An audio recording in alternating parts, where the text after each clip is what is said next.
সুন্দরী এই পাটিসাপটাগুলো আমি খাবো কি দেখে চোখ জুড়িয়ে যাচ্ছে। তো কিভাবে এগুলো বানিয়েছি আপনাদের সাথে সেই রেসিপিটা শেয়ার করতেছি। একটা বলে আমি 2 কাপ পরিমাণ ভেজা চালের গুঁড়া নিয়ে নিয়েছি, আর নিয়ে নিয়েছি 1 কাপ ময়দা, আর দিয়ে দিব পরিমাণ মতো লবণ, 3 টেবিল চামচ পরিমাণ ঝোলা খেজুরের গুড়, আর অল্প একটু চিনি দিয়ে দিব। এটা আপনারা আপনাদের মিষ্টি অনুযায়ী দিবেন। এখন একটা হ্যান্ড উইক্সের সাহায্যে এগুলো খুব ভালোভাবে মিশিয়ে নেব। এই পর্যায়ে পর্যাপ্ত পরিমাণে পানি দিয়ে সুন্দর একটা মসৃণ ব্যাটার বানিয়ে নেব। এটা চিতই পিঠার যে গোলা হয় তার থেকে অনেকটা পাতলা হবে। তো এখন খুব ভালোভাবে মিশিয়ে নিতে হবে। এই পর্যায়ে আমার মনে হয়েছে আরেকটু পানি লাগবে, আমি আরেকটু পানি দিয়ে দিচ্ছি। এখন এটাকে খুব ভালোভাবে নেড়ে চেড়ে নেব। এই কাজটা আপনারা যতটা স্মুথভাবে করতে পারবেন পিঠাটা অনেক বেশি সুন্দর হবে।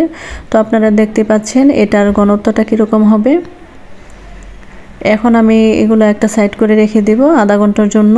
একটা প্যানে আমি 1/2 লিটার পরিমাণ দুধ নিয়ে নিয়েছি, আর অল্প একটু লবণ দিয়ে দিয়েছি।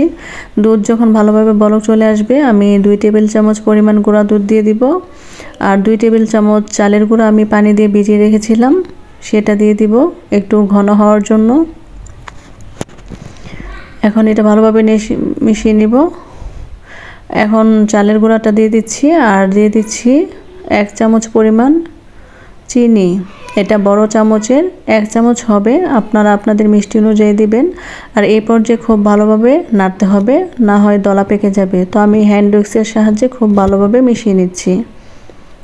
এটা যখন একটু ঘন ঘন অবস্থায় থাকবে তখনই নামিয়ে নিতে হবে, কারণ এটা ঠান্ডা হওয়ার পর অনেকটা বেশি ঘন হয়ে যাবে। এর জন্য একটু পানি থাকা অবস্থায় নামাতে হবে। তো এই পর্যায়ে আমি এটাকে রেখে দেব।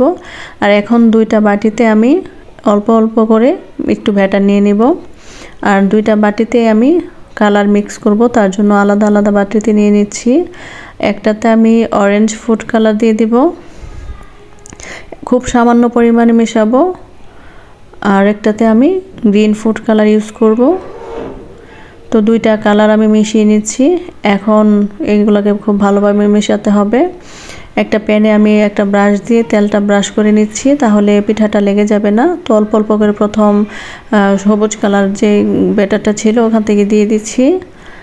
এটা যখন একটু শক্ত হয়ে যাবে তখন আমি ওই সাদা মিশ্রণটা দিয়ে দিব।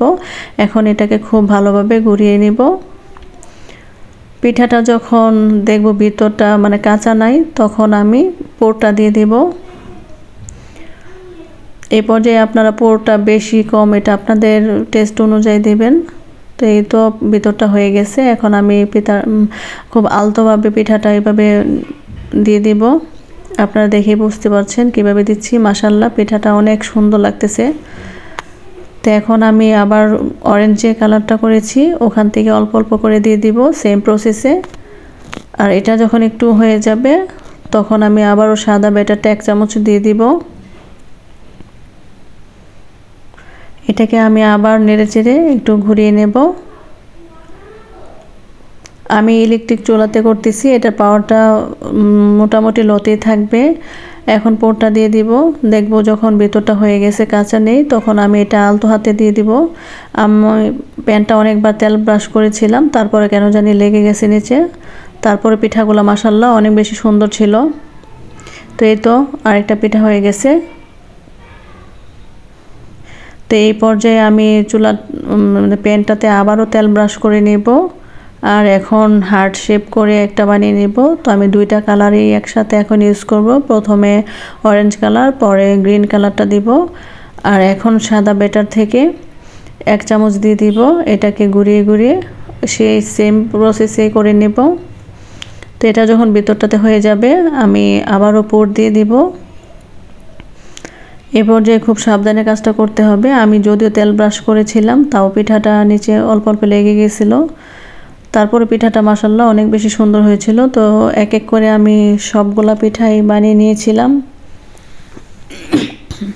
তো পিঠাগুলা মাশাআল্লাহ দেখতে অনেক বেশি সুন্দর ছিল, আর খেতেও অসম্ভব ভালো ছিল। আপনারা অবশ্যই বাসায় এইভাবে একবার ট্রাই করে দেখবেন। আল্লাহ হাফেজ।